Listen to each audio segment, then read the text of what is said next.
How is it that I can sign dozens and dozens and dozens of buyers and sellers each and every month in my real estate business and only show up to the office on Tuesdays?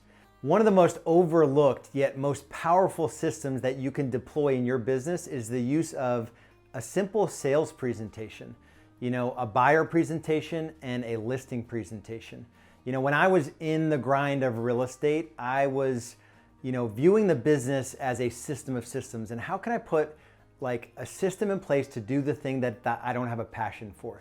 And for me, I learned early on that my passion wasn't necessarily working with buyers and sellers. I wanted to deliver an amazing service to buyers and sellers. I just didn't want to be the one working evenings and weekends and like random times to have to do that. So buyer and seller presentations were a key part of the process for me to make a shift from real estate agent to business owner.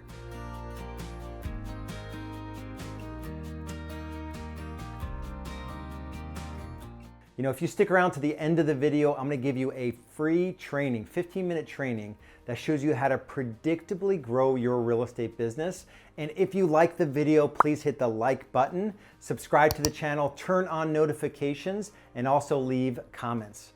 All right, let's talk about, what is a sales presentation? You may be, well, it really doesn't matter where you are in your journey as a real estate agent or team leader. Are you using a sales process that gets repeatable results? When I look back on my business growth journey and, I knew that I didn't want to work directly with buyers and sellers. I was so attracted to building a business. Even just the good, bad, ugly of business is what I love. And the key component back in those early days was, how can I put a system into place that could convert buyer prospects into buyer clients, seller prospects into seller clients? And if I could just figure that out, what would it look like? So the first part of the real estate business I focused on when I got into business was, let me just master the buy side of the business. Let me learn how to generate buyer leads, talk to them over the phone, or send them email sequences to get them to agree to meet with me. And then if I could just present my services in such a way that they would agree to do business with me, I'd be off to the races, right? And then I would be able to cash commission checks consistently. And, so I was committed to, every time I met with a buyer or talked to them on the phone and met with them face to face, anytime they sent an objection my way, I would make note of it literally, and I would make sure I put it into a presentation. So if they talked about commission rates or working with lenders or how do they go about like for sale by owners or new construction, like every part of an objection, I would work into the presentation. So I got to the point where it was like 95 out of 100 buyers I met with would say yes to use my services. I use risk reversal, I use guarantees, I use cancellation agreements, anything you could use to increase the chances that they would work with me and be loyal to me and using me as their real estate agent, I built into a sales presentation. And so that was the buyer presentation. So I mastered that. It gave me the ability to hire a buyer agent and not have to pay them the crazy splits that most team leaders pay their buyer agents, because they don't have the systems in place. They just sort of bring these agents in and hope that they'll convert these leads and show them homes and get them under contract, and there's no real sales process. They're not really demonstrating value. So once I mastered that side, I was able to hire 1, 2, 3 buyer agents to take over all of the buyer production so I could focus on mastering listings. It took me 2 to 3 years to build out an 8-step listing process, like almost word for word, the same process. Where are the objections? How do I separate, them saying yes to using me as their listing agent from the pricing strategy I give them, from the commission or marketing fees that I charge? How can I separate all those pieces so I can increase my chances of being successful? And if I could do that on the listing side, then I can bring a listing agent in to take over those appointments and not have to pay them all that much money to do it, because it's a system that gets the results and not the individual agent. And so when you look at your business, your sales presentations, do you even have sales presentations? At even our lower level coaching programs, some of our foundational systems are focused on giving you the templates for a buyer presentation and listing presentation, and a buyer packet and a listing packet. let me just cover those for a second. You know, all of the paperwork that goes into signing up a buyer and a seller needs to be sort of set out as a system.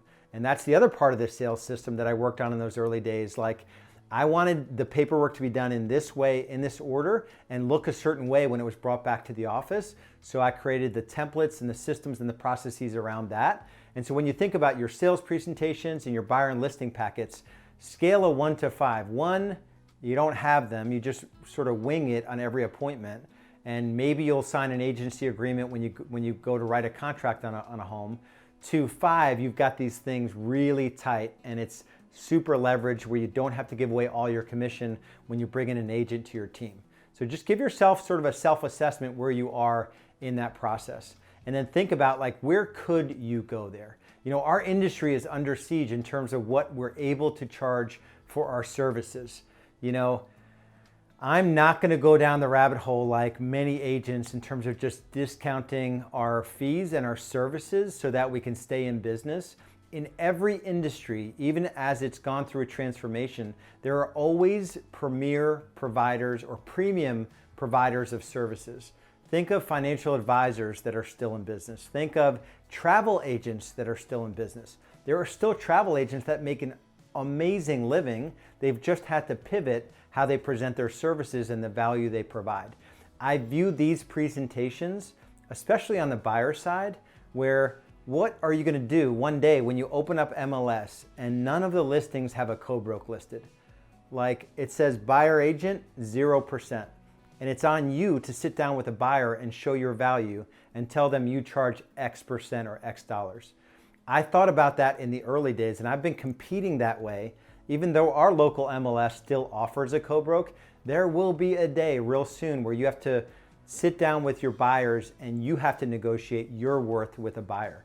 So if you're not thinking that way now, you better get started so you can actually have a shot of being in business as the industry continues to transform.